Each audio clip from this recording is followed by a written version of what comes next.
Et c'est ça aussi le combat contre l'impérialisme. Toutes les occasions nous sont offertes pour pouvoir comprendre l'impérialisme, ces manifestations.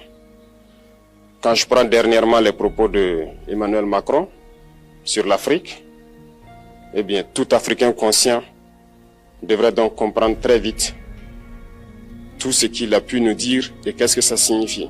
C'est une leçon que Emmanuel Macron a donnée encore au chef d'État africain, de se rattraper et de pouvoir vraiment mener cette lutte contre l'impérialisme.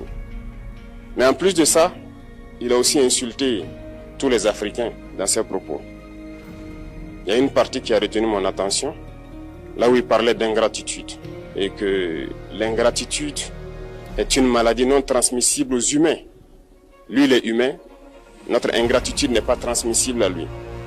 Voilà comment ce monsieur voit l'Afrique, voit les Africains. Nous ne sommes pas des humains à ses yeux. Peut-être que c'est lui qui n'est pas humain, il ne se met pas dans la classe des humains.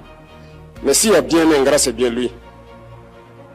Je pense que s'il n'est pas athée et qu'il prie, à chaque matin qu'il se réveille et qu'il prie, il devrait aussi prier les Africains. Parce que c'est grâce à nos ancêtres qu'il existe aujourd'hui une France. Il devrait nous prier. À ses yeux, nous ne devons pas être des humains, nous sommes plus que des humains. Ce sont des messages très forts qu'il passe. Moi, je pleure le peuple français. Mais quand même, il est bien pour l'Afrique. Il est un mal nécessaire pour nous. Ceux qui veulent se réveiller, se réveillent. Ceux qui ne veulent pas se réveiller, comme on le dit, on ne peut pas réveiller quelqu'un qui ne dort pas. Les Africains doivent se réveiller. Nous devons travailler à être indépendants, à faire au moins ce que nos peuples connaissent le bonheur.